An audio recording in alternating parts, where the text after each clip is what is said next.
36% की बढ़त की संभावना वाला पावर स्टॉक।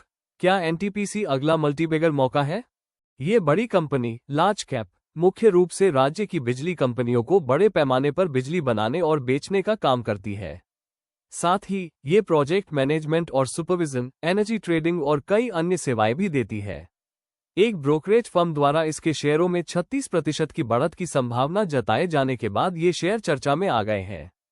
3,40,208 रुपये करोड़ के मार्केट कैपिटलाइजेशन वाली एनटीपीसी लिमिटेड के शेयर लगभग 351 रुपये प्रति शेयर पर बंद हुए। ये कीमत इसके 52 हफ्ते के उच्चतम स्तर 414 रुपये प्रति शेयर से 15% कम है। कंपनी का पीई रेशियो 12.2 है, जबकि इंडस्ट्री का पीई रेशियो 22 है। उम्मीद से बेहतर Q1 परफॉर्मेंस। एनटीपीसी ने FY27 की पहली तिमाही में उम्मीद से बेहतर परफॉर्मेंस दिखाया, जिससे कई मार्केट एनालिस्ट की उम्मीदें पार हो गईं। कंपनी का कंसोलिडेटेड नेट प्रॉफिट साल दर साल लगभग 12% बढ़ा, जो इसके मुख्य पावर जनरेशन बिजनेस में लगातार ग्रोथ को दिखाता है। मैक्वेरी के अनुसार इस शानदार परफॉर्मेंस की मुख्य वजह तिमाही के दौरान नई पावर जनरेशन कैपेसिटी का सफलतापूर्वक चालू होना था, जिससे कुल बिजली उत्पादन बढ़ाने में मदद मिली। इसके अलावा एनटीपीसी के मौजूदा पावर प्लांट ज्यादा अवेलेबिलिटी के साथ चले, यानी वे लंबे समय तक चालू रहे और कुशलतापूर्वक ज्यादा बिजली पैदा की। प्लांट के बेहतर इस्तेमाल और पूरे भारत में बिजली की बढ़ती मांग ने कंपनी को ऑपरेशनल परफॉर्मेंस और प्रॉफिटेबिलिटी दोनों को बेहतर बनाने में मदद की। FY27 की इस मजबूत शुरुआत ने एनटीपीसी की लॉन्ग टर्म ग्रोथ की संभावनाओं में निवेशकों का भरोसा और मजबूत किया है।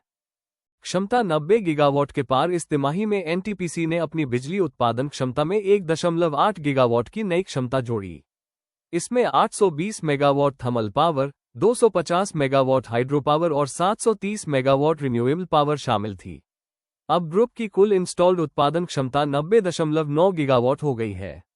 कंपनी के पास 35.7 गीगावाट क्षमता के प्रोजेक्ट्स की पाइपलाइन भी है, जिन पर अभी काम चल रहा है। प्लांट की बेहतर उपलब्धता से बिजली उत्पादन बढ़ा। इस तिमाही में ऑपरेशनल परफॉर्मेंस शानदार रही। स्टैंडअलोन कोयला प्लांट की पफ FY26 की पहली तिमाही के 93.5% और FY26 के 90.1% से बढ़कर 94% हो गई। प्लांट की उपलब्धता से बिजली उत्पादन बेहतर हुआ। इसका सबूत 93.6 बू का स्टैंडअलोन उत्पादन है, जो पिछले साल के मुकाबले 3% ज्यादा है।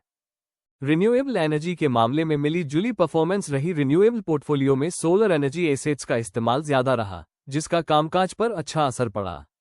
हालांकि रिन्यूएबल एनर्जी के लिए अलग अलग ऑपरेशनल स्थितियों की वजह से हाइड्रो एनर्जी से बिजली का उत्पादन कम रहा।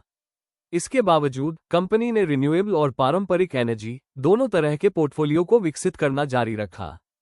रेगुलेटेड इक्विटी में लगातार बढ़ोतरी हो रही है। नए प्रोजेक्ट्स के शुरू होने और रेगुलेटेड एसेट्स पोर्टफोलियो में बढ़ोतरी के कारण एनटीपीसी की कंसोलिडेटेड रेगुलेटेड इक्विटी में साल दर साल लगभग 9% की वृद्धि हुई है।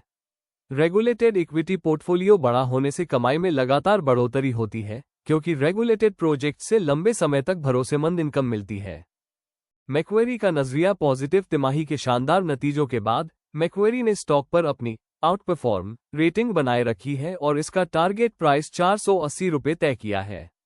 मौजूदा मार्केट प्राइस CMP के मुकाबले इसमें 36% तक की बढ़त की गुंजाइश है। क्षमता बढ़ाने, ज्यादा कुशल बनने और कई प्रोजेक्ट्स पर काम चलने की वजह से कंपनी के लंबे समय में बढ़ने की उम्मीद है।